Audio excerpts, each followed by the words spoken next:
우리 옆 사람과 함께 인사하도록 하겠습니다. 사랑합니다. 축복합니다. 네. 오늘 함께 예배하시는 여러분들께 하나님의 사랑과 은혜가 가득하길 바랍니다. 세상을 살아가면서 필요한 많은 것들이 있습니다. 이 세상 성공하고 잘 살아가려면 필요한 것들이 있는데 그 중에 쌍기역으로 시작하는 단어들이 있다고 합니다. 쌍기역으로 시작하는 단어들 어떤 것들이 떠오르십니까? 그 중에 첫째는 맞습니다. 첫째는 꿈이 있습니다. 꿈. 사람은 모두가 꿈꾸어야 합니다. 꿈 있는 사람과 꿈이 없는 사람은 천차만별이라고 얘기할 수 있겠죠. 그래서 사람이 이 세상 태어나서 살면서 나는 이렇게 살겠다라는 그 기백과 의지, 바로 꿈이 있어야 합니다. 그리고 두 번째 필요한 게 바로 꾀입니다. 이 꿈을 이루기 위해서 필요한 것이 꾀라고 말할 수 있습니다. 그리고 이 꾀는 더욱더 많이 보고 더욱더 많이 듣고 그리고 더욱더 많이 생각할 때 이 꾀, 지혜가 늘어난다고 합니다. 세 번째 쌍기역으로 시작하는 단어는 바로 끼입니다. 들송 부른 나무는 떡잎부터 알아본다라는 우리나라 속담이 있듯이 우리가 자녀들을 키우면서도 이 자녀가 공부 묵기인지 아니면 운동 묵기인지 장사 묵기인지 먼저 그 아이가 가지고 태어난 달란트를 잘 알아야 이 끼를 잘 발휘해야 인생에 성공할 수 있다, 이렇게 말을 합니다. 네 번째로는 바로 깡입니다. 뒷심, 배심, 뚝심 이렇게 얘기할 수 있겠죠.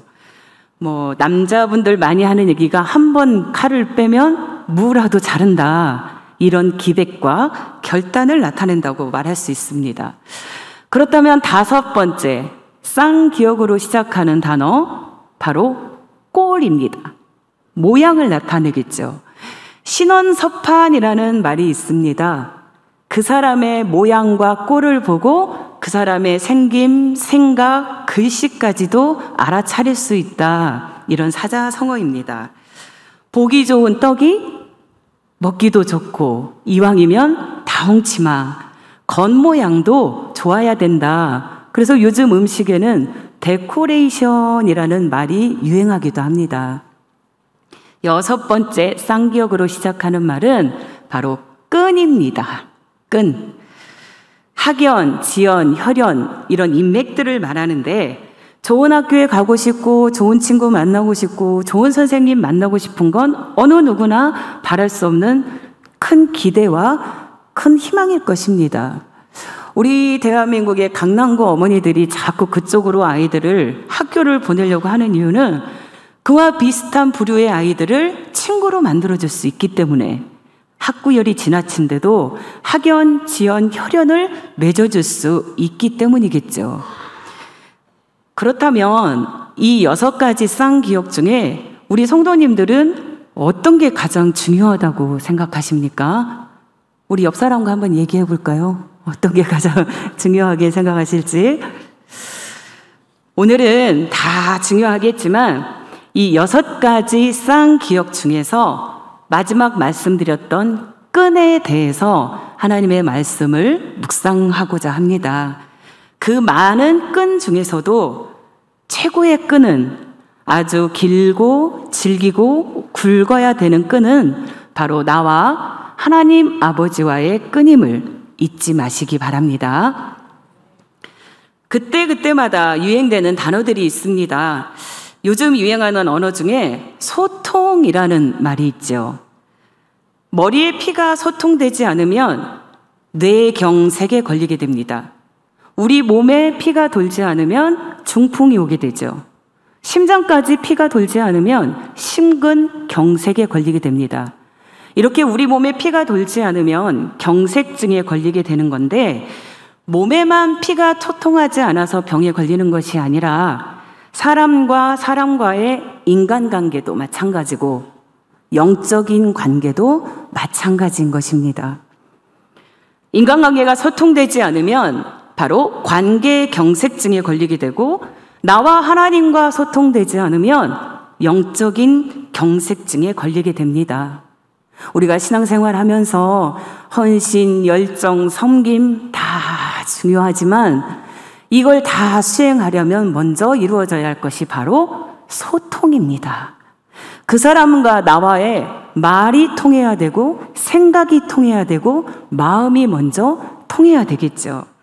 사람과의 소통, 그리고 하나님과의 소통이 아주 중요함을 말하고 있습니다. 오늘 사도행전 본문 말씀은 바울이 바나바와 함께 복음 전도 여행을 떠났습니다.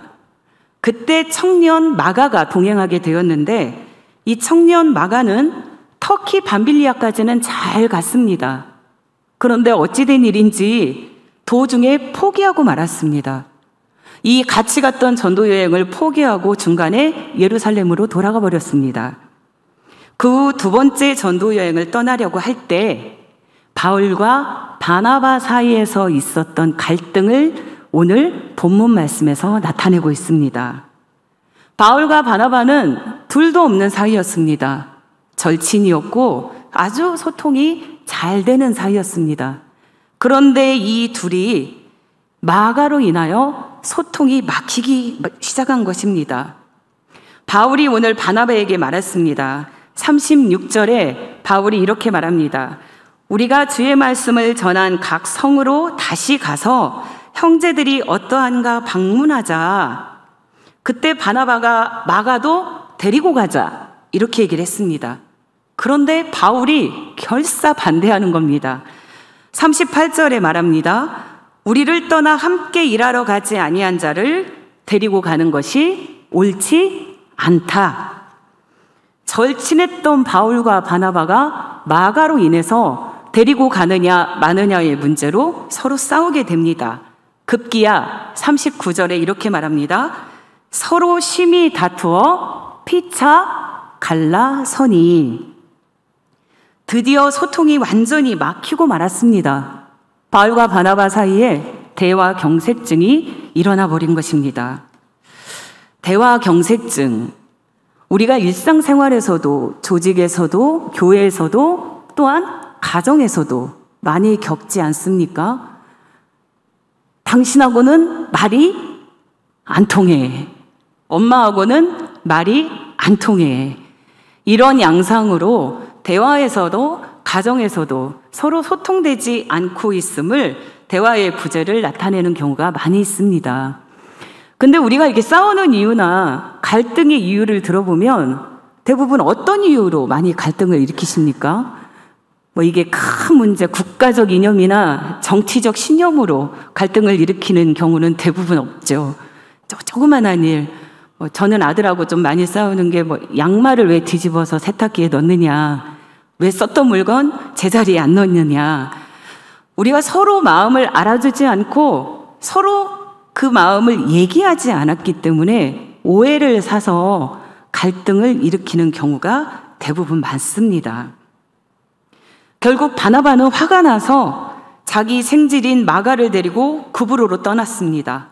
그리고 바울은 실라를 데리고 수리아로 떠났습니다. 서로 만날 수 없이 소통이 불가능한 상태로 서로 헤어져 버린 것입니다.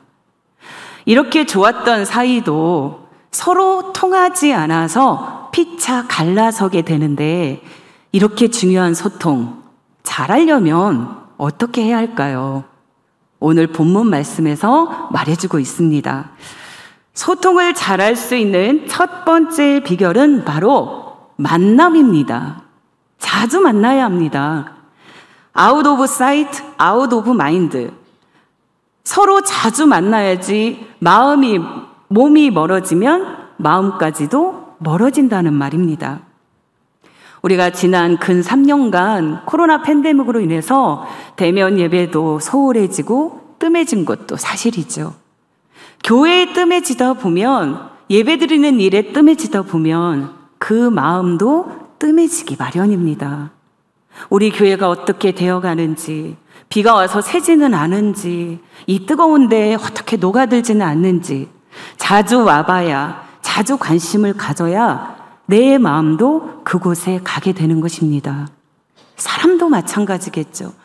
그 사람을 자주 만나고 그 사람의 마음을 듣고 그 사람의 마음을 이해하려고 해야 우리가 그 사람과 소통이 가능하게 된 것입니다. 다시 코로나가 고개를 들고 좀 확산세 있지만 우리 모두가 안전수칙을 잘 지켜서 최소한의 만남을 유지하시는 여러분들 되시기를 주의 이름으로 부탁드립니다. 이 만남을 잘하려면 3가지 만남이 있다고 합니다. 여러 가지 만남 중에서 그 3가지를 들어보면 첫 번째, 바로 생선과 같은 만남입니다. 여러분들은 지금 혹시 내가 만나는 사람들을 어떤 만남으로 만나고 계십니까?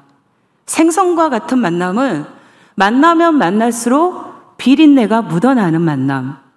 사람과 소통하려고 만나는 것이 아니라 냄새가 나고 시기와 질투와 원망만이 가득한 만남. 이것이 바로 생선과 같은 만남입니다. 두 번째 만남은 꽃과 같은 만남입니다. 꽃은 어떻습니까? 화려하고 보면 예쁘지만 금방 시들어 버리죠. 100일이 넘어가는 꽃이 없다고 얘기를 합니다. 금방 만날 때는 화려하고 좋고 신나지만 뒤돌아서면 금방 시들어 버리는 그런 만남. 그게 바로 꽃과 같은 만남입니다. 세 번째 만남은 바로 손수건과 같은 만남입니다. 항상 그 사람 옆에 있어서 그 사람이 슬프고 아프고 눈물 날 때마다 그 사람의 눈물을 닦아주고 그 사람 옆에 있어서 그 사람이 힘들고 고통받을 때 그 사람이 땀 흘릴 때 그 사람의 땀을 닦아줄 수 있는 그런 만남. 항상 마음을 더해주고 슬픔과 기쁨을 나눌 수 있는 그런 만남. 그게 바로 손수건과 같은 만남입니다. 우리 모두가 우리 사랑하는 성도 여러분이 다 그런 만남을 가졌으면 좋겠습니다. 우리 함께 옆 사람과 다시 한번 인사하겠습니다. 당신의 손수건이 되어드리겠습니다. 우리 모두의 만남이 이런 땀과 눈물을 닦아줄 수 있는 그런 만남이 되었으면 좋겠습니다. 오늘 본문에서 바울과 바나바는 둘 다 안디옥 출신이었습니다. 그리고 안디옥 교회를 크게 부흥시킨 사람들입니다. 아마 이 두 사람은 매일 만났겠죠. 매일 얘기했을 것입니다. 자기의 속마음을 드러냈을 것입니다. 그래서 소통이 잘 되었겠죠. 그런데 결국엔 한 명은 남쪽 구브로로, 한 명은 안디옥 쪽으로 각각 흩어져서 이제는 만날 수 없게 되어버렸습니다. 사랑하는 성도 여러분, 영적 소통도 마찬가지입니다. 하나님과 소통을 잘 하려면 우리가 날마다 하나님과 만나야 함을 잊지 마시기 바랍니다. 그 하나님과 만나는 것이 바로 무엇입니까? 나의 눈물과 하나님의 마음이 만나는 것, 나와 하나님이 소통할 수 있는 것, 그것은 바로 기도입니다. 내가 하나님 앞에 무릎을 꿇고 나와 하나님과의 끈을 붙들고 그 끈을 통해서 기도할 때 나와 하나님과의 소통이 이루어지게 되는 것입니다. 기도하는 사람은 하나님과의 소통이 이루어지고 이 시간을 빌어서 말씀을 통해서 이 기도의 끈이 혹시 끊어지고 있진 않은지, 녹슬어가고 있진 않은지, 무디어가고 있진 않은지 여러분의 기도의 끈을 점검하는 시간 되시기를 주의 이름으로 부탁드립니다. 두 번째 소통을 이루는 비결은 바로 공감입니다. 저는 상담학을 전공을 했습니다. 그런데 외로움과 고통당하고 있는 내담자가 찾아와서 상담을 의뢰할 때 만약에 제가 그 사람과 아이 컨택, 눈도 마주치지 않고 그냥 뭐 서류나 뒤척이면서 뭐 그래서요? 어떡하시려고요? 이렇게 영혼 일도 없이 무성의한 투로 대답을 한다면 육적으로 정신적으로 고통받고 있는 사람들이 그 어디에서도 위로를 받지 못하겠죠. 소통을 잘 하려고 하면 그 사람의 눈빛을 쳐다보며 그 사람 입장에서 이해해주고 수용해주고 공감해줘야 합니다.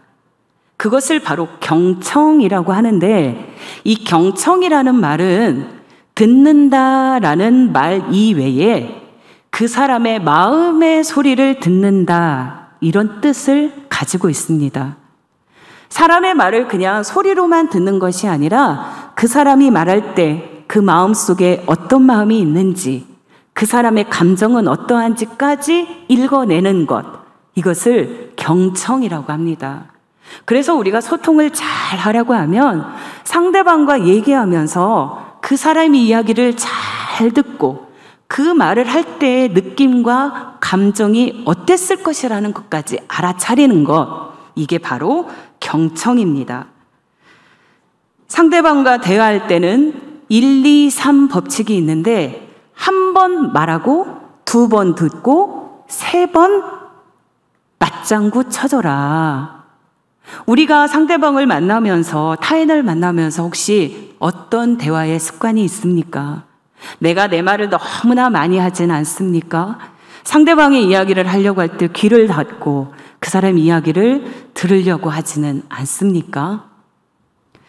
저는 23살 아들이 있습니다. 많이 싸우는데, 제가 상담학을 전공하긴 했지만 이 아들과 의견 차이를 많이 나타나는데, 그 아들한테 매일 듣는 말이 엄마하고는 안 통해, 이런 얘기 듣습니다. 왜 그럴까요? 그 아이가 생각하는 거, 말하는 거, 행동하는 게 마음에 들지 않을 때가 많기 때문입니다. 그래서 그 아들이 뭔가를 이야기하면 제 마음의 문을 꼭 잠그고 마음은커녕 그 소리조차도 듣기 싫어할 때가 있기 때문이죠. 우리가 자녀를 키우면서 내가 혹시나 비호감적인 사람을 만날 때의 대화의 습관, 그 사람의 말을 끝까지 듣지도 않고 혹시 중간에 잘라버리지는 않은지, 그 사람의 소리만 듣고 그 사람 입장에서 이해하려고 노력하고 있지는 않은지, 이 시간 한번 점검해 보시기를 바랍니다. 인디언 사람들은 그래서 듣기를 숨쉬기 한다, 이렇게 이야기를 하고, 티벳 사람들은 이 듣기를 존재함이다, 이렇게 말한다고 합니다. 남의 이야기를 듣는 것, 그 감정을 수용하는 것이 바로 자기가 생명을 연장하고 성장해가는 방법이라고 생각하고 있는 것입니다. 오늘 본문에서도 바나바는 마가를 이해하고 수용하고 공감해 줬습니다. 젊은 사람이 전도여행 가는 게 쉽지 않지. 이 꼰대 같은 장년들 따라다니기 쉽지 않겠지. 젊은데 아침잠은 얼마나 많겠어. 또 친구들하고 얼마나 어울리고 싶겠어. 먹고 싶은 건 또 얼마나 많겠어. 어렵지, 쉽지 않지. 바나바는 마가의 마음을 이해해주고 수용해주고 공감해줬습니다. 그런데 바울은 공감하지 못했습니다. 바울은 그를 제외시켜야 한다고 주장했고, 그를 이제는 전도 여행에서 제외시켜야 한다고 얘기했습니다. 한 번 한다고 했으면 해야지. 남자가 칼을 뺐으면 무라도 잘라야지. 만약에 2번째 전도 여행을 갈 때도 마가는 또 포기할 것이다, 이렇게 단정 짓고 말았습니다. 마가는 누구를 따라갔을까요? 대답이 없으시군요. 마가는 자기를 이용해주고 수용해주고 공감해주는 바나바를 따라갔습니다. 그리고 성경 전체를 통틀어서 마가가 그 이후에 전도 여행을 포기했다는 얘기는 나와 있지 않습니다. 결국 자기를 이해해주고 소통해주는 자와 함께 마가는 함께 했던 것입니다. 인간관계도 마찬가지입니다. 나를 이해해주고 수용해주고 위로해주는 따뜻한 사람, 그 사람과 함께하게 돼 있습니다. 그래서 우리 성도님들도 타인에게 서로 이해해주고 베풀어주고 공감해주는 여러분들 되시기를 바랍니다. 그런데 이전에 바울을 인정해주고 교회에 변호해준 사람은 바로 바나바였습니다. 바울 또한 바나바의 위로를 받았던 사람입니다.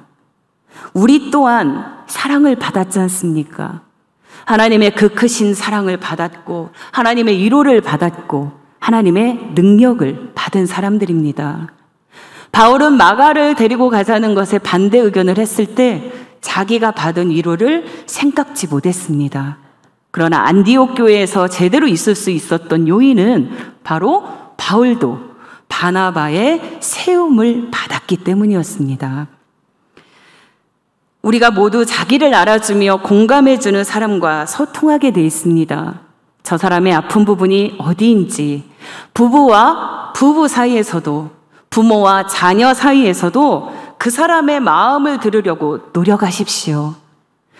그 사람의 아픈 부분이 어디인지 공감하려고 노력하십시오. 그리고 나와 하나님과의 관계도 마찬가지입니다. 나를 보시는 하나님이 나를 보시고 어디 아파하시는지, 왜 아파하시는지, 하나님이 나를 통한 그 하나님의 그 큰 뜻, 그 마음을 공감하시기 바랍니다. 예언자 사무엘은 이렇게 고백합니다. 주여 말씀하시옵소서, 주의 종이 듣겠나이다. 사무엘은 항상 하나님께서 자기를 통해서 무엇을 이루고자 하는지, 무슨 말씀을 하고자 하는지 하나님의 뜻과 계획을 여쭈었던 것입니다. 여러분도 귀를 열고 하나님의 마음을 듣고 하나님의 목소리를 듣고 그 마음에 공감하시기를 바랍니다. 세 번째 소통의 비결은 바로 서로에게 유익을 주어야 합니다. 내 주변의 사람들을 이용의 대상이 아니라 사랑의 대상으로 바라봐야 합니다. 영적으로도 마찬가지입니다. 우리가 우리 교인들에게 유익을 주고 우리 교회에게 유익을 주면 우리는 교회의 VIP가 됩니다. 우리가 하나님 앞에 하나님에게 유익을 주면 바로 하나님의 VIP가 됩니다. 누가복음 19장에 나오는 세리장 여리고는 사람들을 만날 때마다 세금을 거두려고 만났습니다. 사랑의 대상으로 바라본 것이 아니라 이용의 대상으로 자기가 이루려는 목적이 있기 때문에 세리장으로서 세금을 걷기 위해서 만났습니다. 그 때문에 세리장 삭개오는 괴로웠고 고통스러웠고 고독했습니다. 그가 예수님을 만나고 싶었습니다. 그리고 뽕나무 위에 올라가서 예수님을 만난 뒤 그는 5분도 안 돼서 사람이 변화됐습니다. 불통의 사람이 소통의 사람이 된 것입니다. 그는 그 이후에 세금을 거두러 다니지 않았습니다. 오히려 주러 다녔습니다. 그리고 예수님 앞에 고백합니다. 예수님, 내가 남의 것을 토색한 것이 있으면 4배나 물어주겠으며 이제는 세금을 거두러 다니지 않겠나이다. 그는 소통의 사람이 되었습니다. 그 이후 가난한 자를 찾고 토색한 자를 찾고 자기에게 줄 사람, 이제는 이용의 대상이 아니라 사랑의 대상으로 사람을 찾아다녔던 것입니다. 우리 모두가 내가 만나는 사람에게 유익함을 주고 내가 만나는 사람에게 사랑의 대상이 되어야 합니다. 누가복음 2장 42절에서 47절에는 초대교회의 모습이 나와 있습니다. 우리 함께 한 목소리로 44절에서 47절까지 성경 구절을 읽어보도록 하겠습니다.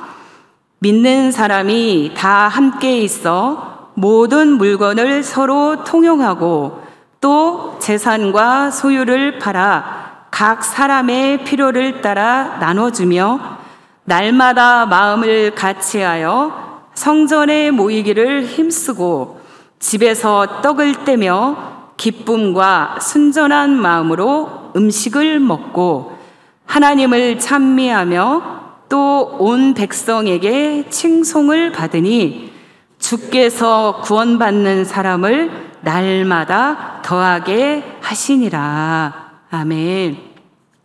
서로 통용하고 나눠주고 마음을 같이하고 서로에게 유익을 주었던 그 초대교회의 모습, 오늘 우리가 바로 이 자리에서 이루어야 할 우리 교회의 모습임을 믿으시기 바랍니다. 동물나라 동물들 세상에 전쟁이 일어났습니다. 이 전쟁을 막기 위해서 사자가 총지휘관이 되고 사방에 있는 동물들을 불러 모았습니다. 그랬더니 여러 동물들이 모아들었는데 나중에 동물들이 서로를 쳐다보니 어이가 없어서 한참 웃습니다. 보니 멍텅구리로 알려져 있는 당나귀가 와 있고 토끼도 와 있고 개미도 와 있고 코끼리도 와 있는 것입니다. 그래서 동물들끼리 수근수근합니다. 아니, 당나귀는 저렇게 멍청해서 어디다 쓰려고? 저 사자는 쟤를 부른 거야. 일만 망치지. 개미 쟤는 아주 조그만해서 일도 못할 텐데 쟤는 왜 부른 거야? 코끼리 저렇게 덩치가 커서 움직이기만 하면 적군에게 금방 들통날 텐데 이 전쟁은 졌어. 왜 사령관이 저렇게 배택을 못한 거야? 서로 원망만 일기 시작했습니다. 이 소리를 들은 총지휘관인 사자가 호통을 쳤습니다. 시끄럽다. 조용히 해라. 당나귀는 입이 길어서 소식을 알리는 나팔수로 쓸 것이다. 그리고 토끼는 걸음이 빠르니 전령으로 쓸 것이며 개미는 작아서 보이지 않으니 적군에 침투하는 게릴라 작전을 펼 것이다. 코끼리는 힘이 세니 전쟁 물자를 운반하는 일에 사용할 것이다. 이렇게 말을 했습니다. 사랑하는 성도 여러분, 우리가 때로는 내가 속한 부서에서, 기관에서, 조직에서 나는 저 사람만 있으면 나는 그 조직 안 들어갈래 라거나 난 저 사람 때문에 그거 하기 싫어 라는 원망과 푸념을 한 적은 없으십니까? 동물나라 전쟁에서는 그 어느 것 하나 버릴 수 없는 단점일지라도 서로에게 유익을 주는 장점으로 사용하면 하나님 나라에서도 크게 쓰임받을 것입니다. 그 사람이 보이는 단점을 장점으로 변화시키고 그 사람이 가지고 있는 무익함을 하나님의 능력을 빌어 유익함으로 변화시킨다면 우리 모두가 하나님 나라의 유익한 종이 됨을 믿으시기 바랍니다. 우리가 직장에서, 가정에서, 교회에서 어느 누군가의 단점만 보인다면 그 단점을 내가 도와줘서, 내가 손수건이 되어서 그 사람과의 만남을 통해서 장점으로 돌려 쓰시는 우리 성도님들 되기를 바랍니다. 우리가 소통되지 못하고 불통의 사회에서 살고 있습니다. 그러나 바라기는 우리가 자주 만나고 서로 속 얘기를 많이 하고 그 사람의 마음을 공감해서 서로에게 유익을 주어서 우리가 초대교회의 모습을 이뤄가는 저와 여러분들이 되시기를, 그래서 막힌 곳 없이 뻥뻥 뚫리고 경색증 없이 잘 돌아가서 하나님이 주시는 그 축복을 다 받아 누리시는 귀한 성도님들 되시기를 주의 이름으로 축복합니다.